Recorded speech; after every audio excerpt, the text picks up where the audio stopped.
ഈ പടം കണ്ടിട്ടുള്ളതാണോ? ഏയ്, നല്ല സാധനമാ. ഓ, ആര് പടം കാണുന്നു? വല്ലപ്പോഴും ടി വിയിൽ ഒരെണ്ണം കണ്ടാലായി. ചേട്ടന് പണ്ട് സിനിമ എന്ന് പറഞ്ഞ ജ്വരമായിരുന്നല്ലോ. ജ്വരം മാറി ഇപ്പൊ ജലദോഷം പോലും ഇല്ലാത്ത അവസ്ഥയാണ്. ഇനി എത്ര ദിവസം കൂടെ ലീവ്? പിള്ളേരുടെ വെക്കേഷൻ തീരുന്നവരെ വേണേ നിൽക്കാം. LTC പോന്നതാ. ഏതായാലും അമ്മയുടെ പിറന്നാൾ കഴിയുന്നവരെ നിൽക്കണമല്ലോ. അത് കഴിഞ്ഞിട്ട് തീരുമാനിക്കാം എന്ന് പോണമെന്ന്. ഇപ്പോഴീ ലീവ് കിട്ടാൻ ഞാനും കുറെ പാടുപെട്ടു. അമ്മയ്ക്ക് നിർബന്ധമാണെന്ന് പറഞ്ഞാൽ ഷെയ്ഖന്മാർക്ക് മനസ്സിലാവൂ. ഒടുവിൽ ഞാൻ അമ്മയുടെ ഷഷ്ടിപൂർത്തി പിറന്നാളിലോട്ട് ഷിഫ്റ്റ് ചെയ്തു. ഷഷ്ടിപൂർത്തി എന്ന് പറഞ്ഞാൽ ഞാൻ കാനയാ ചേനയാന്നൊക്കെ പറഞ്ഞ അമ്മമാരെ വരട്ടി. അറിഞ്ഞോ? എന്ത് പറഞ്ഞില്ലേ? ഇല്ല. ബാംഗ്ലൂരിൽ ഫ്ലാറ്റ് ഒന്ന് വാങ്ങിച്ചിട്ടിട്ടാ ഒന്നും അറിയാത്ത പോലെ ഇരുന്ന് ചിരിക്കുന്നത്. വാങ്ങിച്ചോ? ഇല്ല ചേട്ടാ, ഈ പെണ്ണുങ്ങളുടെ ഒരുതരം പുളുമാസ് പറിച്ചിട്ടുണ്ടല്ലോ, അത് ഇവക്ക് സ്വല്പം കൂടുതലാ. എന്നെ വെറുതെ അതും പറയണ്ട. വാങ്ങിച്ചെന്നൊന്നും ഞാൻ പറഞ്ഞില്ല. എന്തോ നടന്നിട്ടുണ്ടല്ലോ. അഡ്വാൻസ് കൊടുത്തു, അത്രേ ഉള്ളൂ. ഇനി 3.25 ലക്ഷം രൂപയുടെ എണ്ണ അങ്ങോട്ട് കൊടുത്താലേ വാങ്ങിച്ചു എന്നൊക്കെ പറയാൻ നോക്കുള്ളൂ. ആ, അത്രേ ആയല്ലോ. ഞങ്ങളിതാ 2 കഥാപാത്രങ്ങൾ 19 കൊല്ലമായിട്ട് ബോംബെ കിടന്ന് അധ്വാനിക്കുക. ഇപ്പോഴും ഒരാളുടെ ശമ്പളം അങ്ങനെ മാറ്റി കൊടുക്കുക. ഇത്രയും പോകുന്ന ഒരു ഫ്ലാറ്റിന്റെ വാടക. അതെ, ഞങ്ങൾ പിന്നെ ഇപ്പൊ ഇത് തിരക്കൂട്ടി വാങ്ങിക്കുന്നത് പിള്ളേരുടെ പഠിത്തം നടക്കണമെങ്കിൽ വേറെ മാർഗമില്ലാഞ്ഞിട്ടാ. കുട്ടികളുടെ പഠിത്തം നേരെ ചൊവ്വേ നടക്കണമെങ്കിൽ ഈ നാട്ടിൽ വന്നേ പറ്റത്തുള്ളല്ലോ. അല്ലെങ്കിൽ തന്നെ ഇനി അധികകാലം അവിടെ അങ്ങ് പറ്റിത്തൂങ്ങി കഴിയാനും അവര് സമ്മതിക്കില്ല. ഓരോരുത്തരെയായി സ്മൂത്തായിട്ട് ഇങ്ങ് പറഞ്ഞു വിടുക. എപ്പോ വേണേലും പോരാനുള്ള തയ്യാറെടുപ്പില്ല നമ്മളും. ദേ, ആ ബ്രൗൺ സൂട്ട് കേസ് ഒന്ന് തുറന്നു തരാമോ? എനിക്ക് അതിൽ നിന്നൊരു സാധനം എടുക്കാനുണ്ടായിരുന്നു. അതിന്റെ പൂട്ട് തിരിയുന്നില്ല. ഞാൻ കുറെ ട്രൈ ചെയ്തു.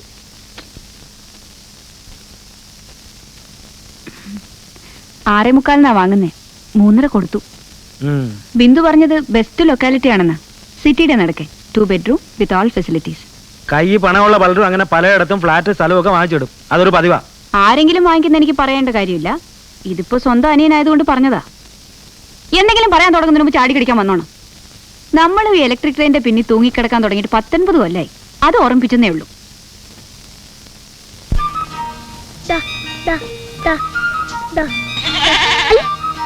അയ്യേ, അവനൊന്നും ചെയ്യില്ല. കൊടുക്ക. വേണ്ട, അമ്മൂമ്മ കൊടുക്ക. ഒന്നും ചെയ്യില്ലടി മോളെ. വേണ്ടമ്മേ, സ്വല്പം പേടിയിരുന്നോട്ടെ. അത് മാറിയാൽ അവൾ അതിനെ പിടിച്ച് ഞെക്കി കശക്കി ശല്യം ചെയ്ത് കളയും. ആണോടി മോളെ?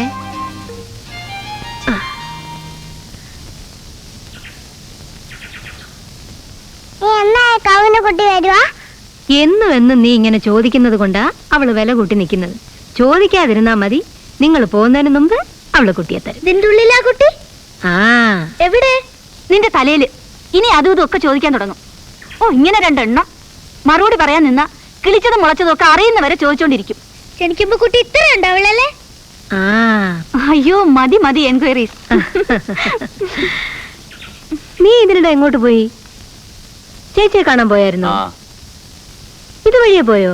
ഓ, ഇതിലേങ്ങ് ഇറങ്ങി. റോഡേ കൂടെ പോയാൽ 100 പയ്യന്മാരെ ഗൾഫിൽ കൊണ്ടുപോകാനുള്ള ആപ്ലിക്കേഷൻസ് വരും. പണ്ടിവര് സ്കൂളിൽ പോണ വഴിയാ. ഇപ്പൊ ആ പഴയ വഴിയെല്ലാം മാറിപ്പോയി അല്ലയോടാ? അത്രയും വീടുകള് കാടുപോട് വെട്ടിമാതിരി. പൊതുലാട്ടിനായിരുന്നാലും പണ്ടായിരുന്നു ഭേദം. തുടങ്ങി. ആളുകൾ വീട് വയ്ക്കാൻ പാടില്ലെന്നാ ഇവിടെ ഒരാളുടെ. നാടിന്റെ ഭംഗി പോകും പോലും. അതവൻ പറയുന്നത് കുറെയൊക്കെ ശരിയാ. നമ്മുടെ കൊട്ടക്കാട്ട് കാവിന്റെ അവിടെയൊക്കെ എന്തു ഭംഗിയായിട്ട് കിടന്നതാ. ഇപ്പൊ അവിടെ കാവുമില്ല, ദേവിയില്ല. 5-6 മഞ്ഞ വീട് മാത്രമുണ്ട്. അതും കണ്ട ജാതിക്കാരുടെ. അമ്മേ, ഇവക്ക് ഇതൊന്നും പറഞ്ഞാൽ മനസ്സിലാവുന്ന ഇനമല്ല. ഇവിടെ നാട് കണ്ടിട്ടുണ്ടോ, കാവ് കണ്ടിട്ടുണ്ടോ? പിന്നെ ഇല്ല. ഞാൻ ആകാശത്തുനിന്ന് പൊട്ടി വീഴല്ലായിരുന്നോ? അമ്മേ, ആവി പിടിക്കാറായി. ഞാനിതാ വന്നു. തിളച്ചെടുക്കുവാ. വന്നെന്ന്. അമ്മ എന്നാ പോയി ആവി പിടിക്ക്. ആ കൊച്ചു അപ്പോഴും വന്ന് വിളിച്ചു. എന്ത് പറ്റി? അറിഞ്ഞില്ലേ? അക്കാര്യത്തിൽ മോനേക്കാൾ അമുക്കിയ അമ്മ. ഒറ്റ വസ്തു ഒറ്റ ആളോട് മിണ്ടത്തില്ല. കഴിഞ്ഞ ആഴ്ച ബാത്റൂമിൽ സ്റ്റൈലായിട്ടൊരു വീഴ്ച അങ്ങ് വീണു കൊടുത്തു. ഭാഗ്യത്തിന് ഫ്രാക്ചർ ഒന്നും ഉണ്ടായില്ല. 2 ദിവസം അനങ്ങാൻ പറ്റിയില്ല. ഇപ്പോഴും നീരുണ്ട്. ആണോ? ഓ, കഴിഞ്ഞ ആഴ്ചയൊന്നും അല്ലടാ, 1 മാസത്തിന് മേലായി. അതാ പത്മാവതി കണിയാട്ടിയെ വിളിച്ചോന്ന് ഒഴിഞ്ഞപ്പോ അങ്ങ് മാറുകയും ചെയ്തു. പിന്നെ ഇപ്പോഴും ആവ് പിടിക്കുന്നേ? അതാ പെണ്ണിന്റെ ഓരോ നിർബന്ധങ്ങള്. ഒന്നുമല്ല, ഞാൻ എപ്പോഴും അവിടെ പറയാറുള്ളതാ, അമ്മ ഇവിടെ തനിച്ചിങ്ങനെ നിർത്തുന്നത് റിസ്ക് ആണെന്ന്. പെട്ടെന്ന് എന്തെങ്കിലും ഒന്ന് വയ്യാതെ വന്നാൽ കിടന്ന് വിളിച്ചാൽ കൂടെ വരാൻ ആരാ ഉള്ളത്? അങ്ങനൊന്നും വരുത്തത്തില്ല. വാ മക്കളെ, വാ.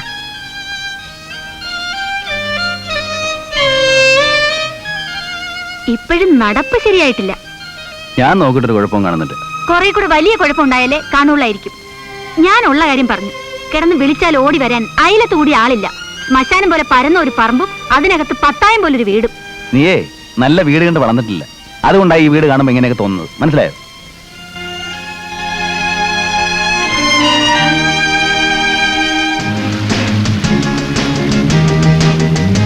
രസവാ ഈ ഒഴുക്കിന്റെ കൂടെ ഒരു ഒഴുക്കായിട്ടങ്ങ് ഒഴുകി ഒഴുകി പോവാൻ കഴിഞ്ഞാൽ. അത്ര കൊതികൊണ്ട് ഇറങ്ങി അങ്ങോട്ട് നീന്തണം. അതിന് നീന്താൻ പറ്റിയിട്ട് വേണ്ടേ അല്ലേ? ഞാൻ നീന്ത് പഠിക്കുന്നത് എത്രാമത്തെ വയസ്സിലാണെന്ന് അറിയാമോ? At the tenth age of 6. 12 വയസ്സ് വരെ ഞങ്ങളുടെ ഡോൾഫിൻസ് ക്ലബിലെ ജൂനിയർ ചാമ്പ്യൻ ഞാനായിരുന്നു. ഇവിടെ പുല്ലൊക്കെ തീ പിടിക്കാൻ തുടങ്ങുന്നു. സാറിന്റെ പുളു കെട്ടിട്ട് പുളുവൊന്നുമല്ല. 100 റുപ്പീസ് ഇപ്പൊ എടുത്തു തരാം. ഒന്നതാ അവിടെ നിന്ന് വരെ നീന്തി കാണിക്കാം. അയ്യേ, ഈ ഓപ്പൺ എയറിലോ? ബോംബെയിലെ സ്വിമ്മിംഗ് പൂൾസ് ഒക്കെ പിന്നെ മറച്ചിട്ട് ഓലച്ചിട്ടൊക്കെയാതായിരിക്കും. എന്നാലും സ്വിമ്മിംഗ് ടങ് ഇല്ലാതെ എങ്ങനെയാ നീന്താൻ പറ്റുന്നേ? ഞാൻ എന്നാൽ എവിടെ നിങ്ങൾ സ്വിമ്മിംഗ് സൂട്ട് ആയിരുന്നു വാങ്ങിച്ചു കൊടുത്തരാം. അതിട്ടൊന്ന് നീന്തി കാണിക്കാവോ? വേണ്ട, അങ്ങനെ ഇപ്പൊ കാണണ്ട. ആ എന്നാ കുഞ്ഞിറങ്ങ്. ഓ കുഞ്ഞിനി പോയൊരു 3-4 ലാർജും ഒക്കെ അടിച്ച് 2 പാട്ടും പാടി പെമ്പിളേയും കെട്ടിപ്പിടിച്ച് കിടന്ന് സുഖമായിട്ടൊരു ഉറക്കമുണ്ട്. എടോ താനൊക്കെയാടോ ഭാഗ്യവാന്മാര്, പറയാതിരിക്കാൻ പറ്റുകയില്ല. എന്തോന്ന് ഭാഗ്യമെന്ന് ഇദ്ദേഹം പറയുന്നത്? പിള്ളേർ അവിടെ ഇവിടെയും പോയി കിടന്ന് കഷ്ടപ്പെട്ട് കാശ് അയച്ചു തരും. അതിന് അവർക്ക് വേണ്ടി തന്നെ എന്തെങ്കിലും കരുതി വയ്ക്കുന്നു. ഏതായാലും ആയ പ്രായത്തിൽ കരുതി വെച്ച് 3-4 ആമ്പിള്ളേരാണല്ലോ. പെണ്ണായിരുന്നല്ലോ. എന്റെയും ചേട്ടന്റെ ഒക്കെ ഗതി നോക്ക്, അങ്ങനെ പോലും ഒരു സ്കോപ്പില്ല. എല്ലാം ബെമ്മക്കളാ. അവരൊക്കെ നിങ്ങളെ ഇട്ട് പാടുപെടിക്കാതെ നല്ല നല്ല നിലകൾ എത്തിക്കോളൂ. ആ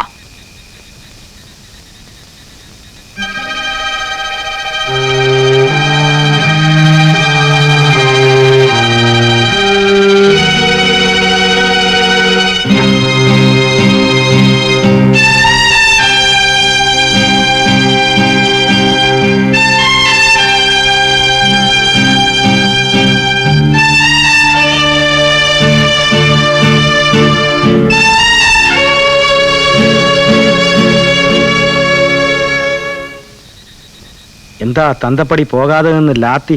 ഏയ് ചുമ്മാ പുള്ളി ഓരോന്നിങ്ങനെ വെറുതെ പറഞ്ഞ്. ഞാനൊരു കത്തയച്ചിരുന്നു. ആ കിട്ടി. കിട്ടിയെന്ന് തോന്നി. എങ്ങനെ? ചേട്ടന്റെ മുഖം കണ്ടപ്പോ മനസ്സിലായി. ഇഷ്ടമല്ലെങ്കിൽ ഇഷ്ടമല്ലാന്ന് എഴുതണം, ആണെങ്കിൽ ആണെന്നും. അഭിപ്രായം അനുവാദമൊക്കെ അറിയാൻ വേണ്ടിയിട്ടാണ് കത്തെഴുതി. അഭിപ്രായം എന്റേത് എങ്ങനെയായിരിക്കുമെന്ന് ഞാൻ പറയാതെ തന്നെ നിനക്കറിയാം. പിന്നെ അനുവാദത്തിന്റെ കാര്യം, നിന്റെ ഭാഗത്തിൽ കിടക്കുന്ന വസ്തുവും വീടും അതിപ്പോ കൊടുക്കുകയോ കൊടുക്കാതിരിക്കുകയോ എന്നുള്ളത് നിന്റെ ഇഷ്ടമല്ലേ? അതിൽ എന്റെ അനുവാദത്തിന്റെ റെലവൻസ് എവിടെ? റെലവൻസ് ഉണ്ടെന്ന് തോന്നിയിട്ടായിരിക്കുമല്ലോ കത്തെഴുതിയിട്ട് 1 മാസം കാത്തിട്ട് മറുപടി കിട്ടാതെ വന്നപ്പോ വീണ്ടും ഒരു റിമൈൻഡർ കൂടെ അയച്ചത്. വെറുതെ എന്തിനാ മണി ഈ വലിയ വർത്തമാനം പറയുന്നേ? ബാംഗ്ലൂരിൽ ഫ്ലാറ്റിന് അഡ്വാൻസ് കൊടുത്തു എന്ന് കേട്ടപ്പോൾ തന്നെ എനിക്ക് മനസ്സിലായി എന്റെ അനുവാദത്തിന് നീ എന്ത് വില കൊടുത്തിട്ടുണ്ടെന്ന്. ഒരു ഇല്ലെങ്കിൽ 2 പേര് മറുപടി എഴുതാൻ സമയം കിട്ടാത്ത ആളിനോട് പിന്നെ കമ്മ്യൂണിക്കേറ്റ് ചെയ്യണമെങ്കിൽ നേരിട്ട് ബോംബെ വന്ന് കാണണം. എന്നൊന്നും ഞാൻ പറഞ്ഞില്ലല്ലോ. പിന്നെ ഞാൻ ഒന്നും പറഞ്ഞില്ലല്ലോ. നീയല്ലേ ഇങ്ങോട്ട് കയറി പറയാൻ തുടങ്ങിയത്.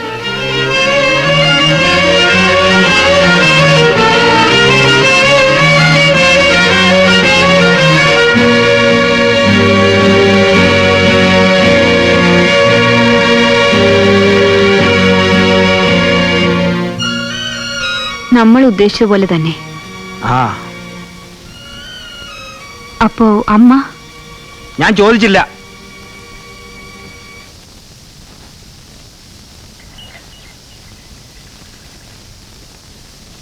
ഇത്തരം ക്രോഴ്സ് ആൻഡ് ക്രോഴ്സ് ഓഫ് കുഞ്ഞു മുട്ടകളാണ് പശുവിന്റെ വയറ്റില്.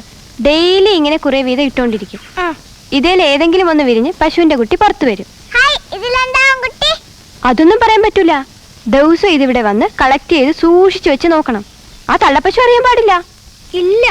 അതുപോലെ അമ്മൂമ്മ അറിയരുത്. ഇല്ലമ്മേ. എന്നാലും ഇത് കൊണ്ടുപോയി വെച്ചിട്ട് വാ. ആരും അറിയരുത്.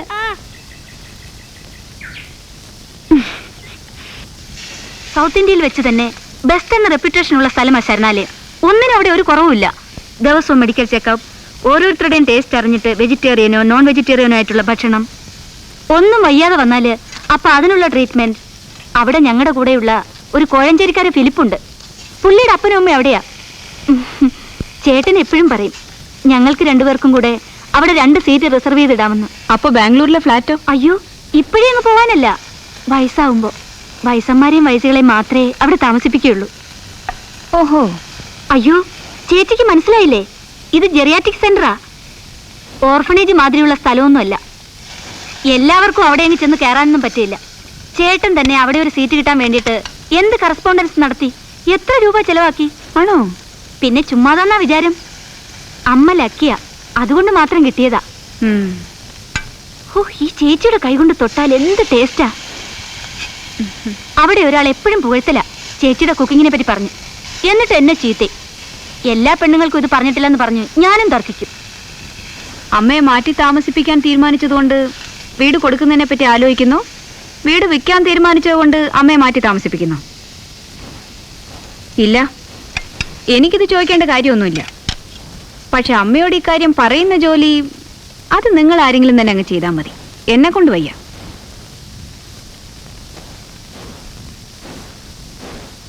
റെഡി?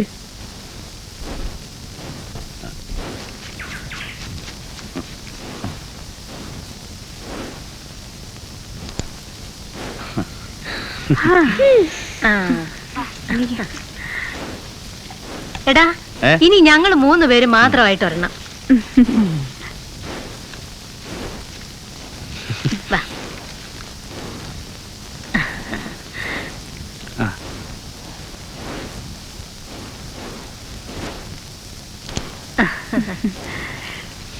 ഇനിതാ അവിടെ നിർത്തി ഒരെണ്ണം. ഇവിടെതാ അങ്ങോട്ട് നീങ്ങി നിന്നാ മതി.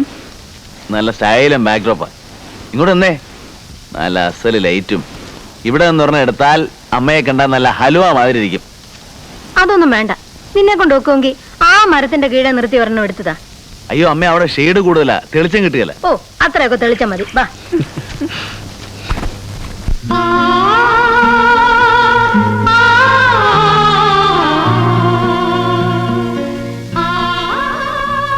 ആ റെഡി? ഓക്കെ. ഇനി അമ്മയുടെ ഒരു ക്ലോസപ്പ്. ഓ, ഇനിയൊന്നും വേണ്ട. അവിടെ നിന്നേ. ആ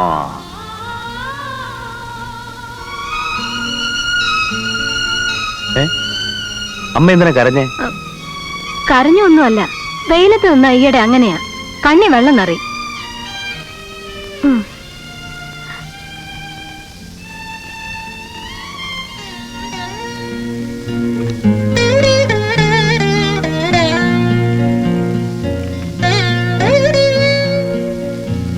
എനിക്ക് ഇവിടെ വന്നാൽ അങ്ങനെ. അച്ഛന്റെ പേരാ അമ്മ ഈ മാവിനിട്ടേക്കുന്നത്. ഓഹോ, ഒറ്റയ്ക്കിരിക്കുമ്പോ നിങ്ങളെല്ലാം കാണണമെന്ന് തോന്നും. അപ്പൊ അങ്ങനെ കാണാനാ. അതുകൊണ്ട് ഓരോ മരത്തിനും ഓരോ പേരിട്ടങ്ങ് വിളിക്കും. ആദ്യമൊക്കെ ഞങ്ങൾ 2 പേരും കൂടെ ആയിരുന്നു പേരിട്ടിരുന്നത്. പേരിട്ട് ഒടുവിൽ അദ്ദേഹം അങ്ങ് പോയപ്പോ ഞാൻ ഇതിനാ പേരങ്ങിട്ടു. ഇത് മുറിച്ചാ എന്നെ ചുടേണ്ടത്.